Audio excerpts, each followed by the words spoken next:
Hello, hello, hello. A very warm welcome to all our friends, viewers, stakeholders, fans of Africa Rise with Susan West. It is another beautiful Sunday. I woke up in high spirit, and I do hope that you have woken up feeling very good about yourself, your environment, and looking at the world in a more positive, with a more positive, in a more positive way, and getting good vibes. And of course, as you join this broadcast, do the needful, which is create watch parties, invite your friends, share this broadcast, and in our usual manner, send in your questions and comments as you may have them. Right about now, our special guest is waiting in the wings. And so if you haven't liked, followed, or subscribed to our channels, please do so. It is Africa Rise TV on YouTube. It is Africa_Rise.tv on Instagram, and SWOB21 on Facebook. Is SWOB21 on Facebook. It will be really nice to have you guys, especially the people watching from my wall, actually just, migrate to watching from my page instead. Anyway, whatever the case may be, I am really glad to have you. And so in no time, we will start our conversation. Just before I bring our guest on, I ran into a little article that is so profound and very encompassing of our reality of today's Nigeria. And if you don't mind me taking it, I will just take a read of that article, whose author is unknown. However, it is not written by me, but just take a listen.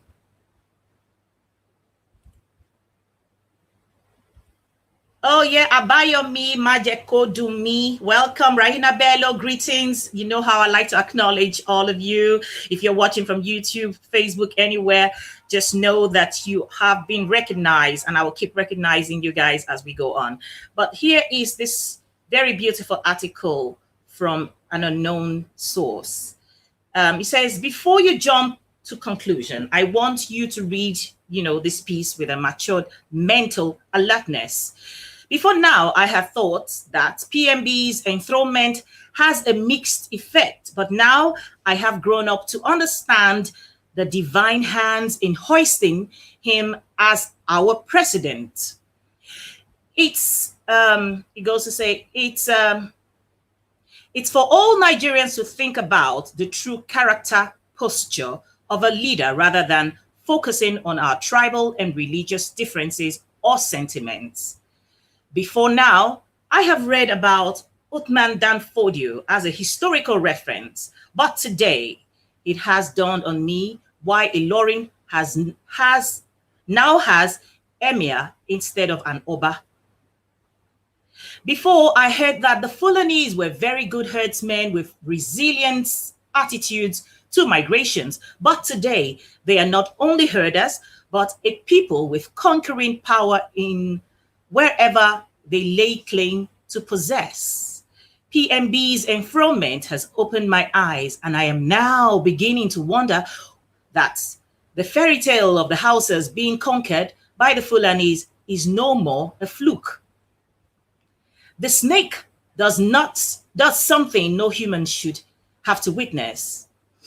And then he goes on with a little bit of referencing. He continues by saying the aborted coup of Ruga was all that I read to understand that sooner than later, my children will be hearing that once upon a time, there was a king called the Obi of Onitsha. Then the children will be hearing of Emir of Onitsha. Today, in our 1999 Constitution, nothing of Christianity was mentioned, but Islamic religion dotted many clauses. And yet, like morons, we tend to dream of a country under the tenet of secularism. Today, Nigeria is more vocal in the OIC conglomerate, and as people under a spell, we are still alive to the illusion of secularism. PMB is truly a blessing to me because I have seen practical nepotistic democracy being exhibited with impunity. PMB is a blessing because I can now understand that it's better to destroy your country's healthcare and educational system so as to travel abroad for Esther codes and leadership egoism. PMB has helped many of us to appreciate a leadership principle that hinges on old school friends, tribal acquaintances, and religious sentiments.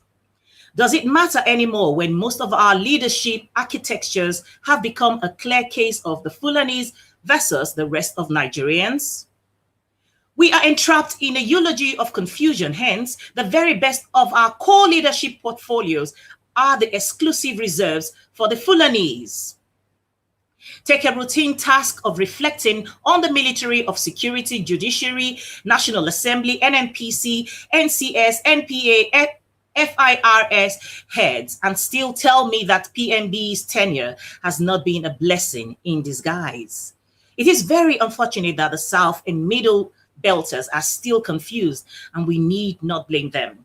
The lopsided state creation have messed up their bargaining powers. Before 1963, we have 4 regions that were operating as near self-government. Suddenly, the military took over and not only unified the regions, but without any constitutional authority, created many states.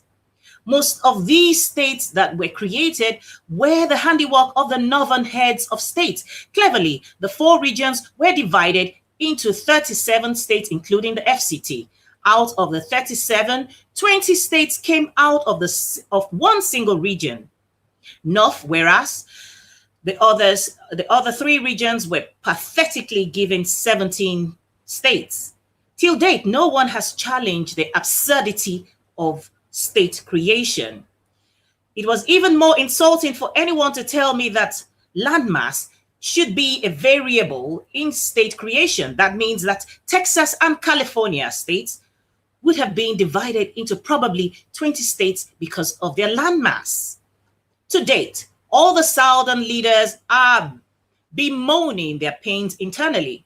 By the present structure of Nigeria, the North will always dictate everything about the well-being of Nigeria and Nigerians. Invariably, we are all a conquered territory under implied caliphate manipulation. Have you ever wondered why most Southern leaders who want to be recognized in the polity of Nigeria will never speak against the obnoxious laws of PMB? The truth is that they are stooges awaiting the Northern elite's endorsements. The Southern leaders will prefer to trade the lives of their people than confronting PMB.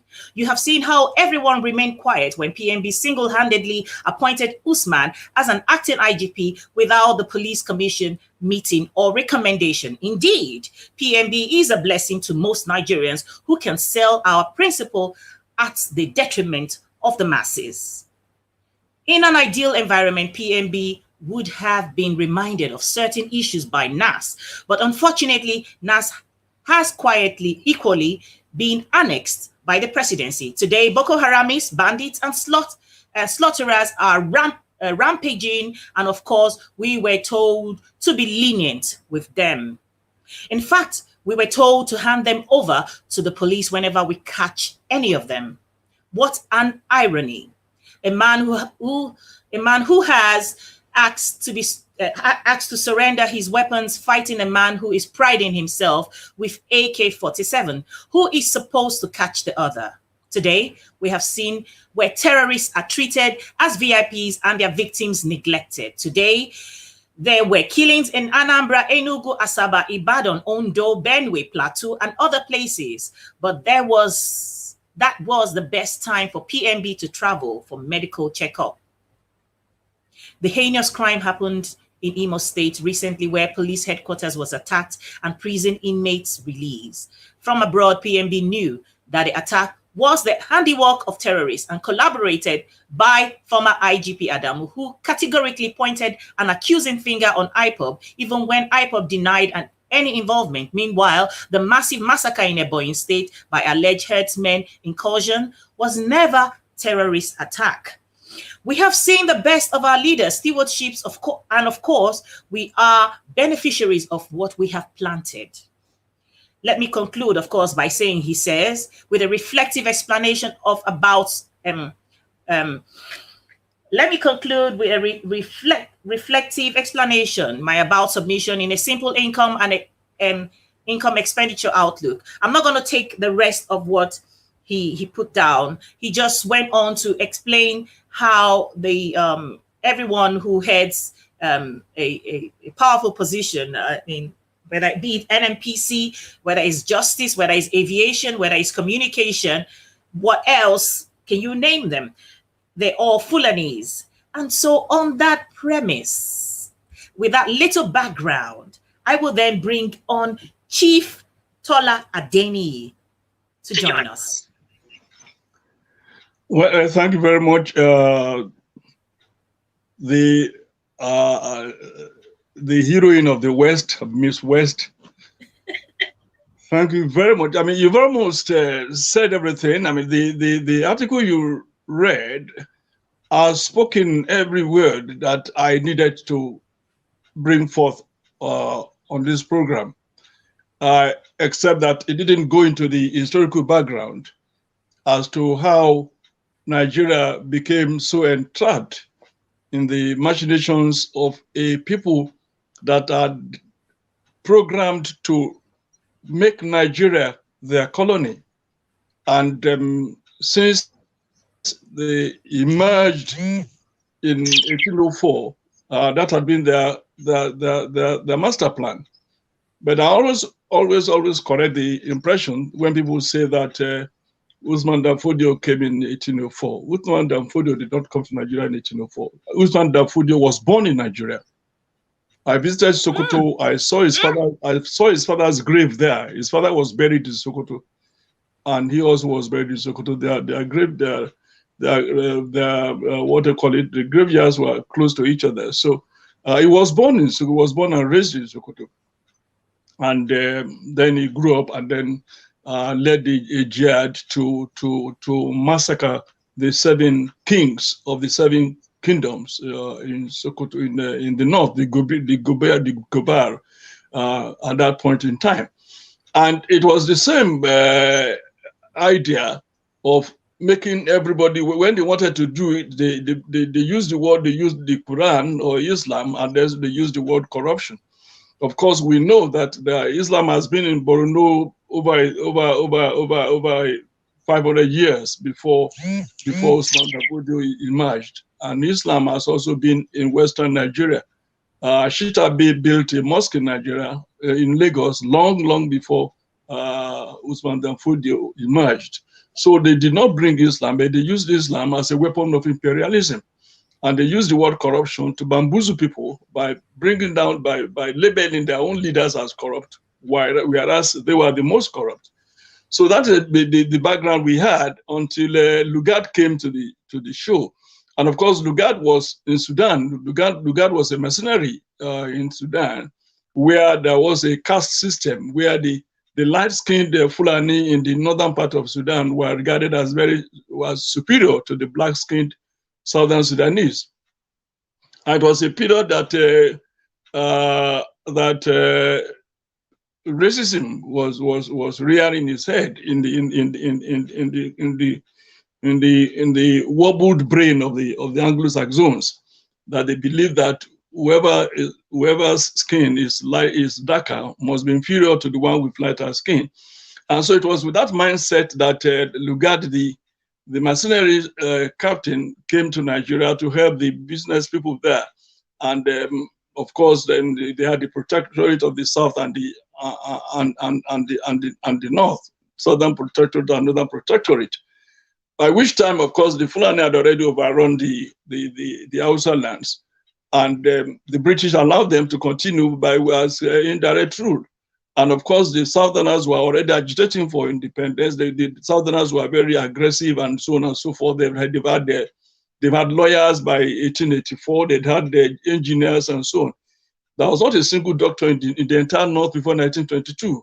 So they've had all this, and it was therefore in the mind of Lugard in design that he would rather have the North, and by the North I mean just Fulani, to dominate Nigerian politics and to run the country forever and ever. And of course, as we were then being more unlucky, James Robertson was also brought, who was the last governor, governor general before independence, and he also was from this, he was also from Sudan. He also had the same mentality he had in Sudan. And if you look at the history of Sudan, you know that the Sudan had the problem for more than 100 years of fighting and fighting until just about a couple of years ago when Southern Sudan was able to get in its independence. So what I'm saying therefore is that they brought this Sudanese mentality to Nigeria. And they found the South being very lucrative, being very progressive. And when they know that, when they realize that the British could no longer bear the financial burden of the so-called North, and everything depended entirely on the Southern protectorate, where more than 80% of all the expenditure needed to run the two protectorates was coming from the South. And that is why I always refer people to the beautiful lecture of Solomon Asemota San, who, in a lecture he gave to commemorate the 50th anniversary of the creation of a legal state in 2006, opined and called the South the Lady of Mins, because that was the name Port Harcourt, Mr. Harcourt gave to the South, that they must depend on the beautiful, the original lady of the South, Lady of Mins. They refer to Lagos as Lady of Mins, that is, they refer to the South as Lady of Mins. So the South was feeding. So they made sure that they created 3 regions and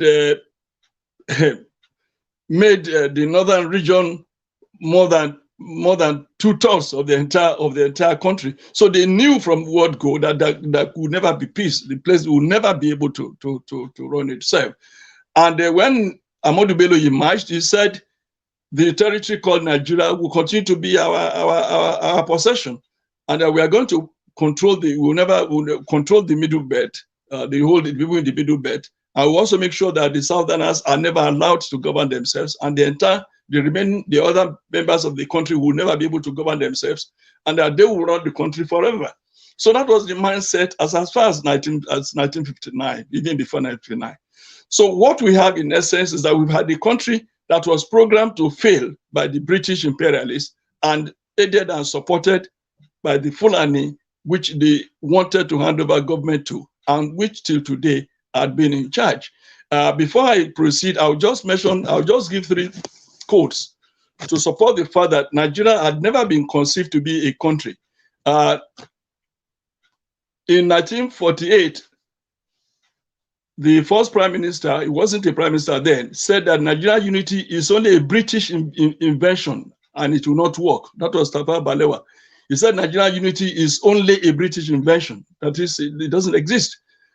And Obafemi Awolowo, bless his soul, in 1947 said Nigeria is not a nation. It is only a geographical expression. And in 1964, the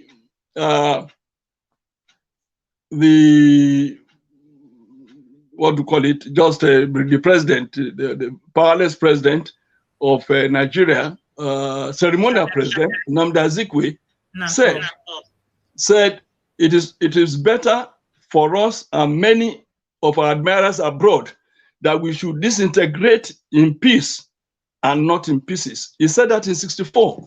So he knew that, Zik said, if we are going to disintegrate, we should do it in peace. And I would have wished that as from 1964, all the leaders at that time would have heeded his admonition. And so that we won't go through the rigmarole that we are now subjected to, because there's no way that the country can stay together. It's just not possible. And unfortunately, all the political leaders from other parts of the country either have been bamboozled or they have been hypnotized or whatever. I don't know what is happening to them. And most of them did not see this from as early as 1964. I mean, they didn't realize because those who then came, the first generation of our leaders, Awolowo, Tola, and so on, Azikiwe, Opara, Taka, they all believed that they could do something about it. They believed that given the autonomy each of the regions enjoyed, that they might possibly be able to persuade the recalcitrant core North, if they gave them education, they exposed them to civilization, that there might be a change. Of course, that was the mindset until the coup took place. The coup led by Ifejuana, but brought to the world by Nzego. And unfortunately, the simple-minded Ironsi bowed to the pressure and declared a unitary form of government, which he thought would be able to bind the country together. The North kicked against that unitary system, and now they embrace it. But that's now their weapon. They're using to run down the entire country. But I would rather you say one or two things before I then continue, because like I said, you've said it all. That's not much what to say, because the what has made it more worrisome is that current political leaders in Nigeria are not in position. They will never be in position to do anything, and the reason is simple. They are just business people. I mean, if you want to become governor, they say you pay 50 million before you can contest, or you pay 25 million before, as a senator, whatever, to your party before you can be voted in, or you can even be you can be chosen at your primary. It means that you are going to business. Okay, this is the amount I'm paying. I'm paying 50 million because they are going. If you know you're going to make a profit. But the initial politicians did not have that. They wanted to serve. They wanted to serve. They wanted to serve. Unfortunately, their rulership was terminated in 1966 January. Yes. You talked about when we were autonomous, how the other part of us wanted to try to see how they can educate and bring the North up to speed as to where the rest of Nigeria was, and thought that would be a good idea, but it didn't work. We're now at a place where not only people were clamoring for restructuring, but I think we're slowly way past that place, because just a few days ago, I have seen a broadcast where the Ambazonians of Cameroon are now beginning to come together with the Nnamdi Kanu's Biafra to say that they must secede, and they will do everything in their power to make sure they secede from their two countries. The people in positions of authority are still in cuckoo land and not recognizing the danger zone Nigeria is beginning to approach, or has even entered. Chief, I think we've gone past the idea of restructuring. I mean, what are you going to restructure? You have a vehicle that has broken down, the engine is gone, the steering wheel is gone, the tires are gone. You say you want to restructure, or you say you are looking for a driver. That is, you want to have a new president. Maybe you would then make the vehicle run, the vehicle that is already written up. So it's not. We've gone past the idea of restructuring or the idea of looking for a driver and so on and so forth for a contraption that has broken down. So when something breaks down, what follows is breakup. Nigeria has broken down completely, and and that is why that people must understand what is happening. You cannot say you can't say you're talking of secession when about 80% or even 90% of components of a community say they want to pull out, they want to dissolve the marriage. That is not secession. Nobody is seceding. What people are asking for is that their country must be dissolved, and it's already dissolved. There's no doubt about that. We have about 6 or 7 countries against one. The only country that exists is the core North, and the core North we are talking about is just a fraction of the core North, and that is the saddest part of what we are talking about. Because those who are causing all the problem in Nigeria are less than 2,000 people, and we know them. And because we know them, that's why it's very painful that those who know them cannot do anything about it. What is happening in Nigeria is that the engineers of this domination agenda are hell-bent on killing, if possible, everybody living in Nigeria and take over the country. That is the agenda. There's no other agenda. They wanted to replicate what happened when the Anglo-Saxons went to America and killed the American natives, killed them, poisoned their water, cut off their head. There was a time they had advertisements in America where they would say, if you brought a human head, you'll be given $5. It has come to that stage in Nigeria. So they want to do what Anglo-Saxons did in Australia when they killed Aborigines and took over their land. They want to do what the Anglo-Saxons did in Canada, a place called Kanata, and killed the people, and the few that could not be killed, they sent them to the remotest part of the country in the north. So that is exactly what they think they can still do in Nigeria in 2021, which is not possible. And because it is crazy, because it's mindless, because it's thoughtless, because it's because it's idiotic, it's causing a lot of bloodshed. Because it's like you want to do something that is impossible. And because you want to attempt an impossible thing, you want to kill everything in your way to make it possible. It's not possible. It is not possible for the Fulani North that cannot, in any case, Boko Haram is their creation, but they cannot even solve the problem of terrorism in the North. If you cannot solve the problem of terrorism in Zamfara, in Sokoto, in Yobe, in Maiduguri, I do think you can take over the whole country. It's not possible. It's not possible. And we must also add this, because people are saying the people who have become so chicken-hearted and say, oh, we don't want war, there'll be war. War against who? Who is going to declare war? Because nobody can declare war. Are you going to declare war on the rest of the country? Is the Nigerian, we over-exaggerate, we overrate what we call the Nigerian armed forces. The Nigerian armed forces are made of human beings. They are human beings. You have Calabar Union there, you have Calabar Union there, you have the Hausa Union there, you have Yoruba Union there. They are there. They are human beings. They have wives, they have fathers, they have mothers, they have relations in their various ethnic nationalities. So where do you have them? You don't have the Nigerian military, the type you had in 1966, or when the Yoruba, the Akirinya days, the Adekunles, Scorpion, Basojos, and so on, Labi Sama, when the Dogonyaros and all that, when they allow themselves, the Danjumas of this world, when they allow themselves to be used by a few Fulani people who are treating them like zombies, and they went to destroy the Igbo people. That can never happen again anywhere in Nigeria. It cannot happen again. It cannot happen again. I wanted to ask you, Chief. You were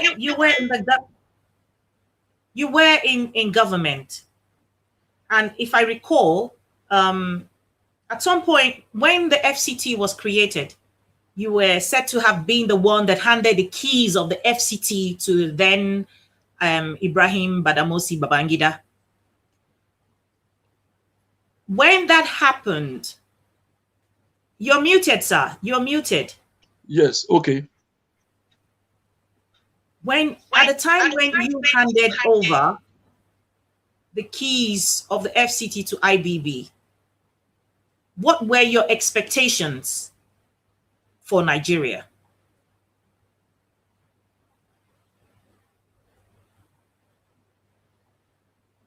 I think he's frozen.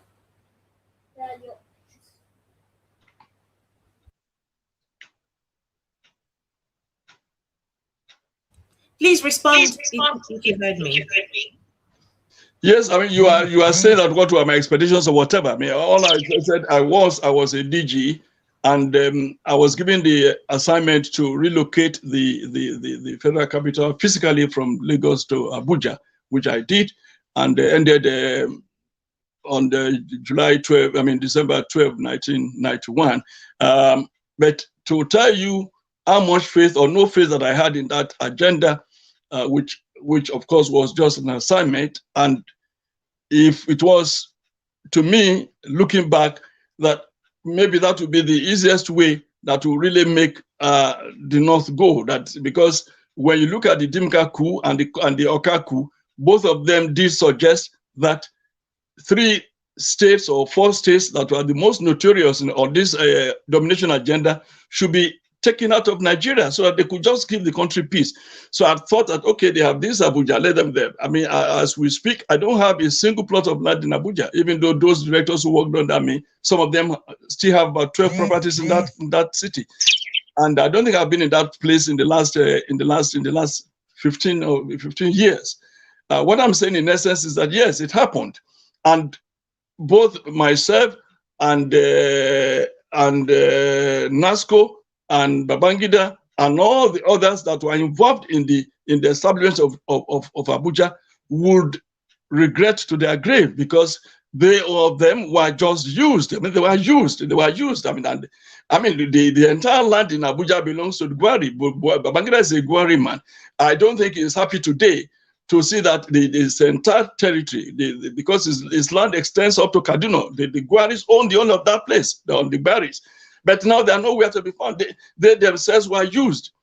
I remember a general from Samvara telling me in those days, in 1992, thereabout, when I went to see him, that yes, when you are a minister or you are a DG or you are a chairman, who appointed you there? When you are there, you are just our slaves. And he was referring to all the generals that were also his bosses. He said, they're just our slaves. And he meant it. So what I'm saying in essence is that, yes, it happened. And we thought that that would probably be a pathway to having at least let them stay, let them just go. But it has not worked that way. And there are many things, things you do in life that you regret later, which probably the Abuja experience will be one of them. From your summarization of what you just said, it shows that even IBB will be living with that regret as a Gwari man. And I know I lived in Abuja long enough to understand how the Gwaris are, they literally are begging. They build them these very, tiny little houses here and there from time to time to try to, the people are just suffering as well. I want to ask, in Ilorin, they no longer have an Oba. Is it Oba? No? Yes. Instead, they have an Emir. And like the article explained, a time will come, if we're not careful, that even Onitsha will no longer have an Obi. Instead, we'll have an Emir. How do you think that the rest of Nigeria versus the North, the rest of Nigeria can get themselves out of this shackle? Because we know that the British government are in full support of the Buhari's administration, and therefore that hence the silence that we see regardless of what is going on.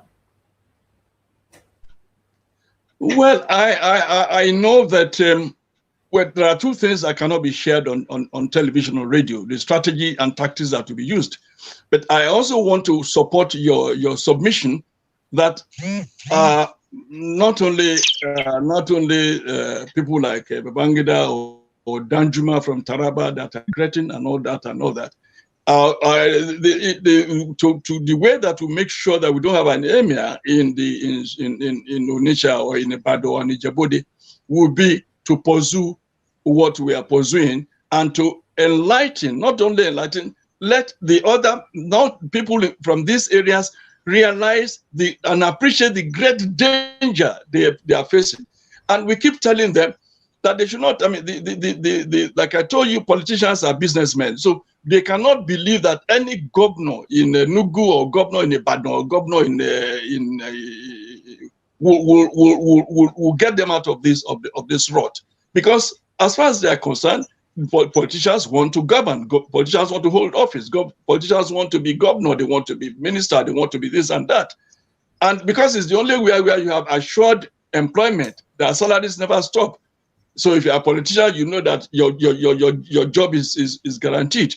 But having said so, what will happen is that the rest of the country should stop exaggerating the so-called power of the Fulani. They should stop they should stop being deceived by the so-called invisibility of because they are not invisible. They are not. And like I pointed out, the only thing they can do is the terrorism and the guerrilla warfare. I don't think they are in position to take the entire country headlong. And I also know that with strategies and tactics that will be put in place, it will be difficult for them to overrun the whole country. And I also know that sooner or later, all those who are not aware of the great dangers ahead of them, who are just talking, who think that what you have is kidnapping, Ruga, no. Or that people want to secede, no. Ruga is just a symptom. People want to secede, it's a symptom. Banditry is a system. It's just a symptom. But the media needs to help us in this crusade because they are using wrong words. They are using wrong words. That's not banditry in Nigeria. Bandits don't kill people. Bandits don't carry AK-47. Bandits can steal, can do burglary, but not kidnapping for ransom or killing people on their farms. Right. So what we have is full-blown terrorism. They should use terrorists. They should not say gunmen. When you say gunman, they are trying to avoid using the word Fulani, whereas the entire world had characterized the Fulani militia as the third most dangerous terrorist organization in the world. So there's no point shying away from calling a spade a spade. And until people have their voices back, they are bold enough to confront this humongous evil, they are all going to live to regret it because there's no country that can accommodate 200 million Nigerians if they have to go into exile or they have to become refugees.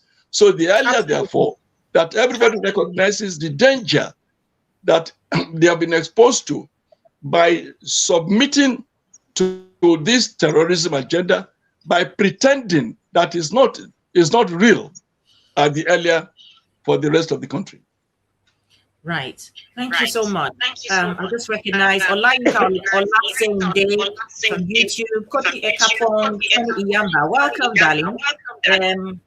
Alfred Toye Apa. He says this chief is making sense. Sumbanjo is very correct, sir. Sorry, sir, if you can mute yourself whilst I talk so that I can stop getting the feedback from your side.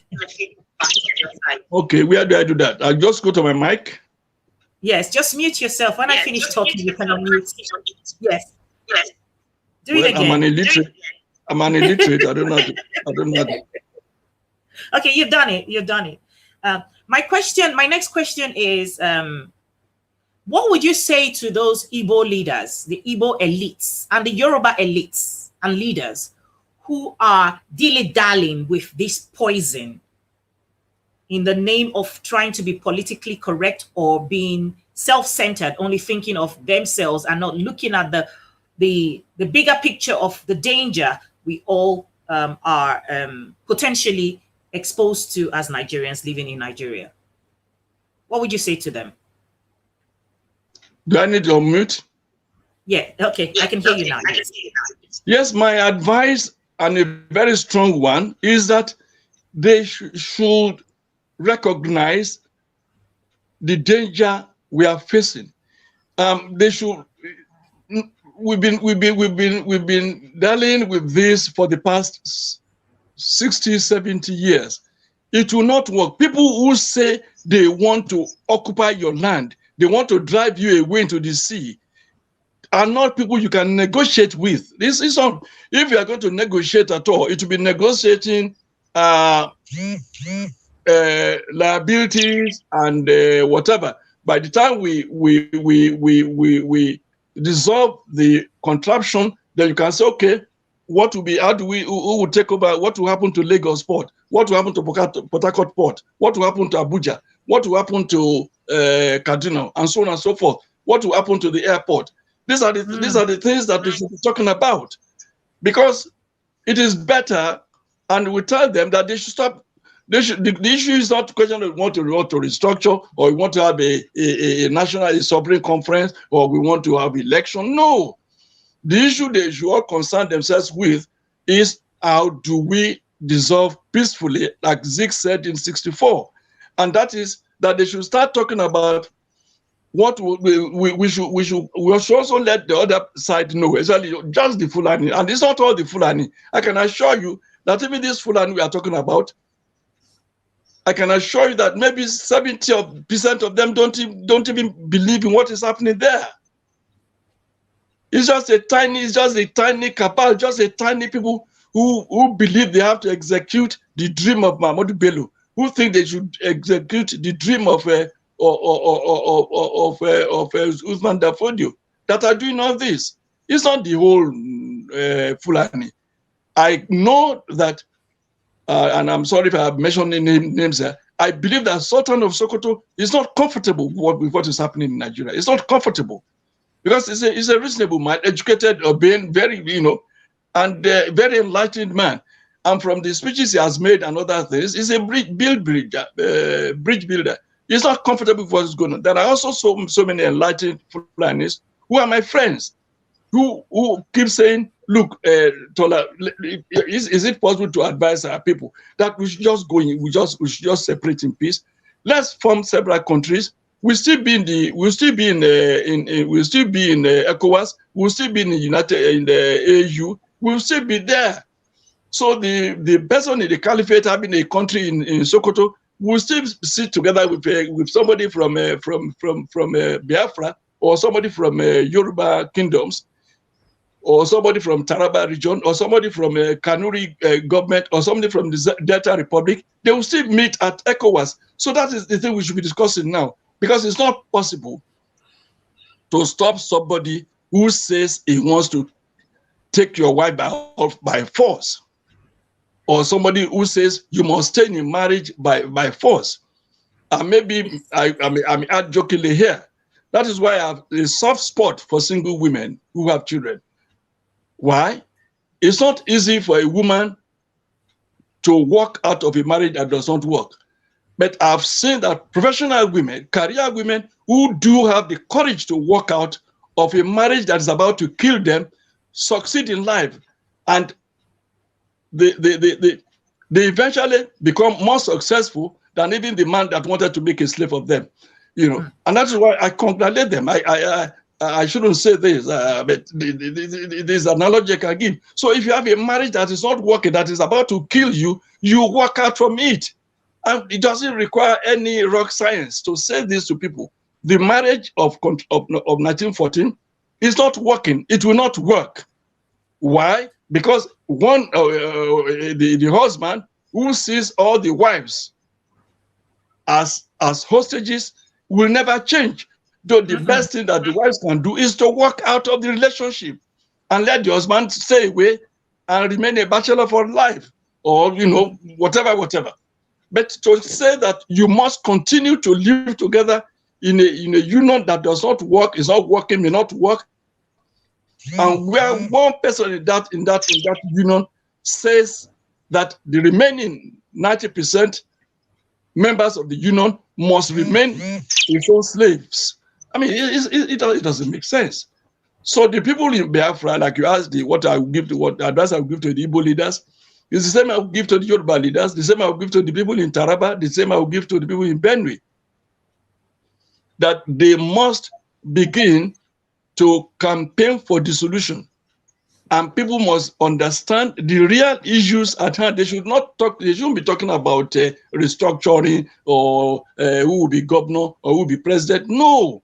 Or how do we solve farmer herders? What is herders and farmers? What is herders and farmers crisis?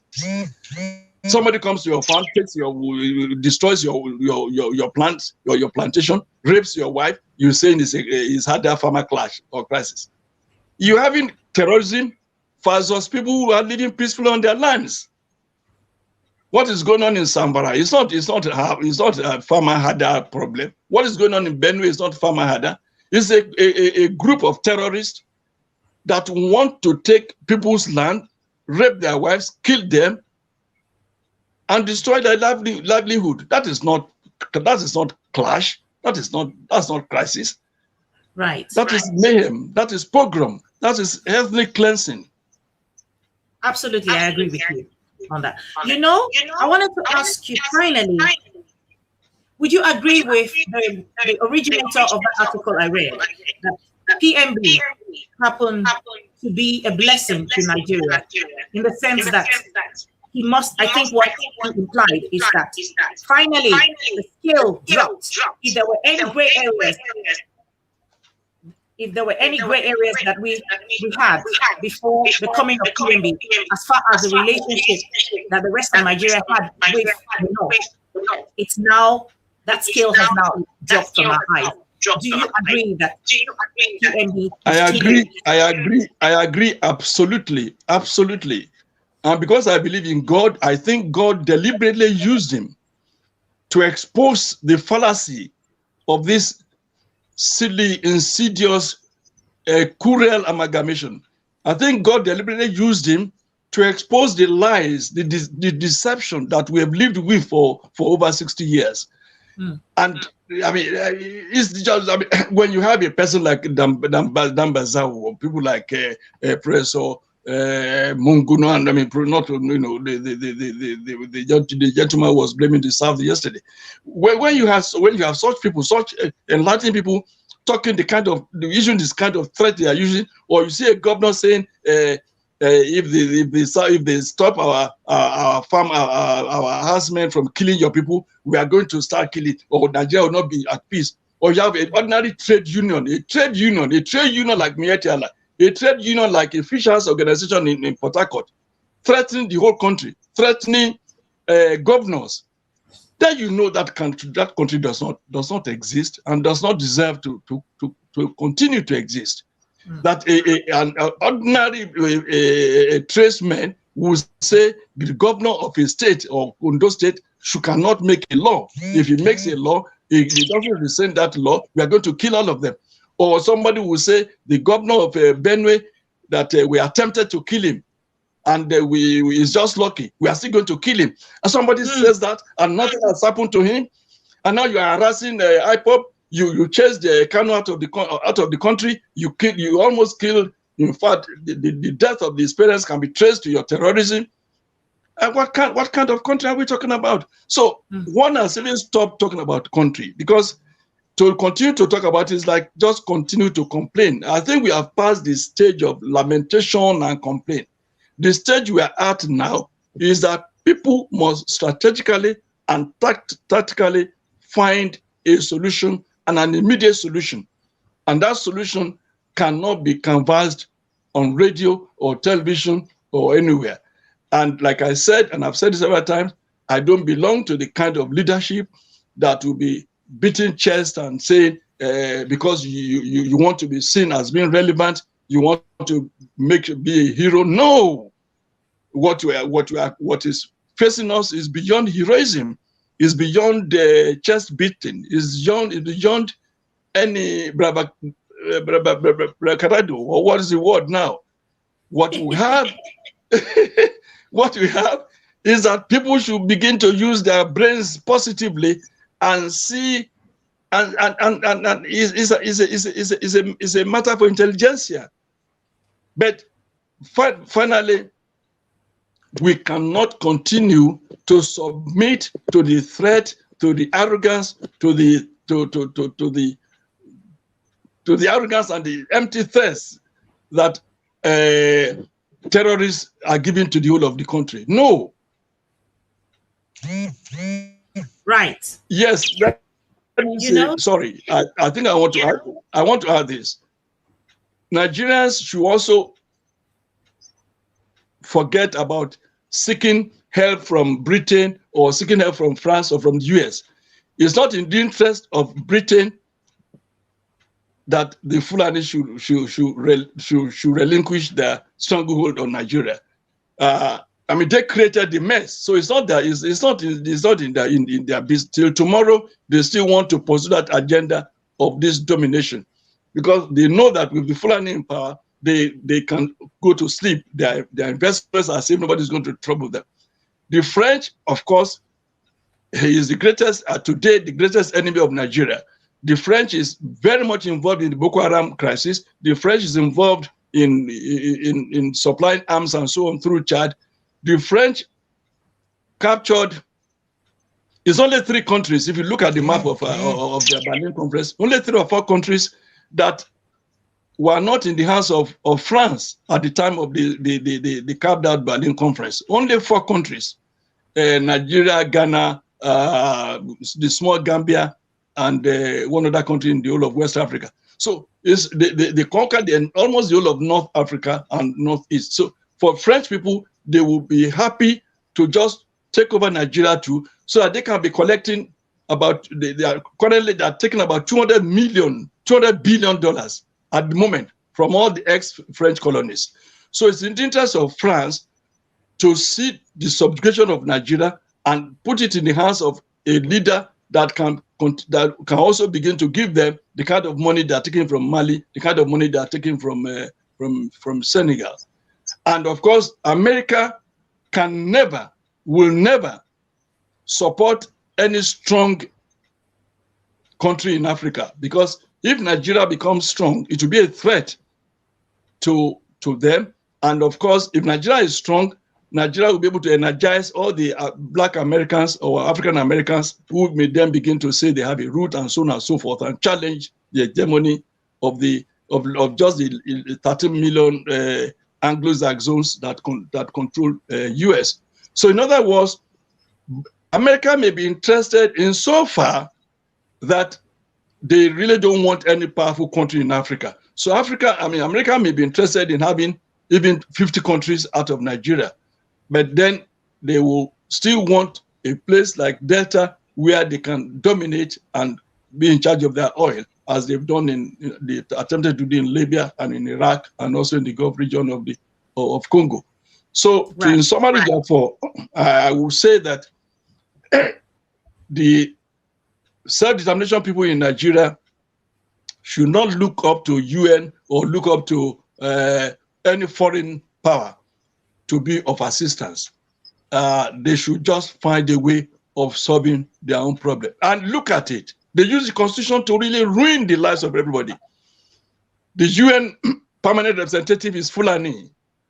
The Nigerian UN, so when you take any there, then the only undersecretary from Nigeria is also Fulani, UN undersecretary. So what are you talking about? They've done all their calculations, they've done all their plans and so on. And so they had a constitution that they are using. When you want to talk, they will say, okay, there's freedom of movement. When you say this, they say the president has the power to appoint, to appoint, to appoint, to appoint. This is already in their constitution. Like you rightly observed, there's not a single word of Bible. There's no word. Bible is not meant. It's not in that constitution at all. The word Bible. Whereas Islam is mentioned 113 times.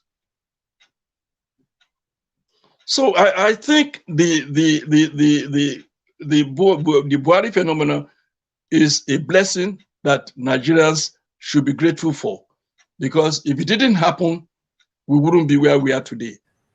And now that it has happened and has taken the veil out of our faces, and we are now, our eyes are open, I think something should be done to ensure a fast dissolution of this country, so that countries can emerge. And I can assure them, the Caliphate will be a strong country.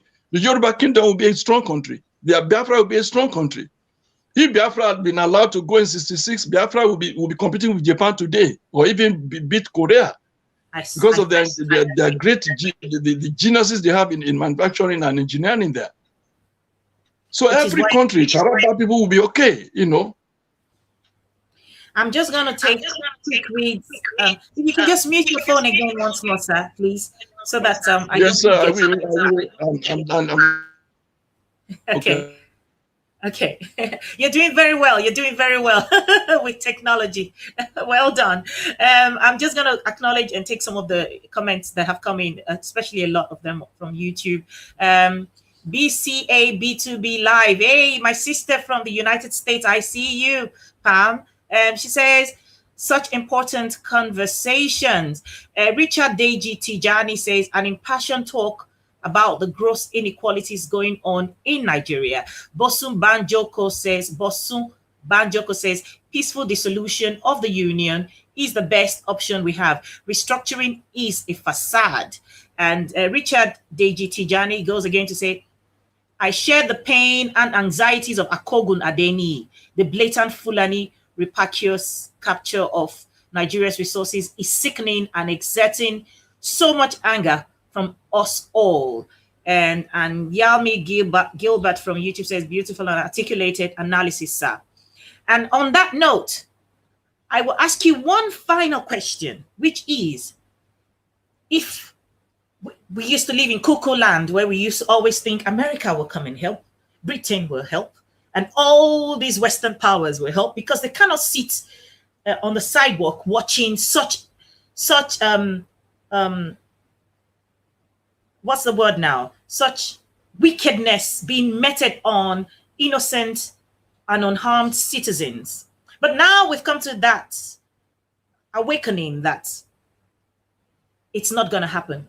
Should we be troubled that do you think we can actually, without the help of these people or resources, when it comes to ammunitions and all the things that they end up giving to the countries or the governments that they support, do you think we will be able to come out victorious as a people wanting to be set free? The answer is simple. To dissolve a marriage that has not worked and will not work may be painful in a way or two, but at the end of the day, history tells me that it is possible, is doable, and it's going to happen. USSR dissolved without anybody shedding any blood. And I have about 9 or 10 other countries in history that just separated and dissolved. Nobody fought anybody. But to expect that any Western power or any world power will come to help, they will not come until you have the kind of destruction you have in Syria, until you have the kind of destruction you have in Libya, until they have the kind of destruction they have in Iraq. It's not their business to make peace. It's their business to sell their arms. It's their business to create refugee problems and crises all over the world. It's in their interest to continue to depopulate the world, especially the people they regard as being inferior races.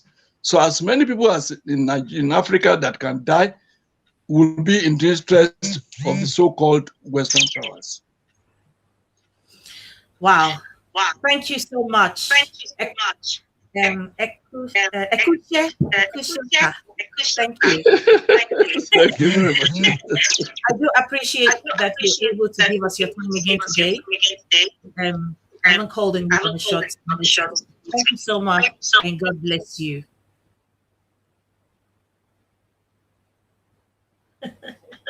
Thank you very much. Thank you very much. My regards to your family. And when I'm called upon again, I will come because I want to support your organization. You are doing great. And thank you very much for your love for Africa and your love for your fatherland. Thank you. Thank you, sir. Thank you, sir. Oh, yes. There you have it, guys. I cannot add anything to it other than just encourage us as Africans never to lose faith in what possibilities we can achieve as a people, regardless of the challenges and difficulties that face us. As Nigerians, the quicker we understand what the real issues are and see them as they truly are and begin to appreciate them. You know how they say that begin to use your tongue to count your teeth. These are the times we live in, those times where we begin to use our tongues to count our teeth. We have tried and tried and tried and tried. And, you know, just like Chief Tola Adeniyi mentioned, this is an abusive marriage or relationship. And it seemed to be that kind of one where it says that if I cannot have you, nobody else can. So what happens with a mentality of, if I cannot have you, nobody else can? It means that it will destroy, because it doesn't want someone else to have it. But you cannot appreciate it when you have it.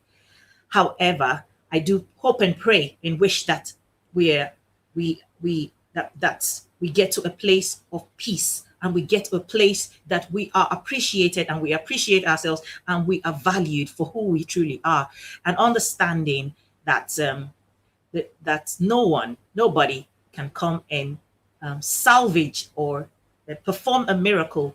It's all in our hands. We will keep talking to enlighten ourselves, to educate ourselves, to open up our minds, and then everyone has a role to play.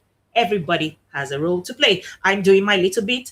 I just want to say thank you for joining in on this conversation. If you're watching on YouTube, please remember to subscribe to our channel. And when you do, please press the bell button so that you are alerted when we do go live. And if you haven't liked and followed us, please do go to our handle on Instagram. It is Africa_rise.tv on Instagram. And it is, of course, on Facebook. Our page is called SWOB21. If you just typed in the search engine SWOB21, you will find us. Please like and follow our page. And of course, on YouTube, it is Africa Rise TV on YouTube. Like, follow, subscribe, share, even after we have come off live. I love you all, and God bless you. We are a civilization that cannot be thrown into extinction no matter what happens. We must remember that and keep loving up on ourselves.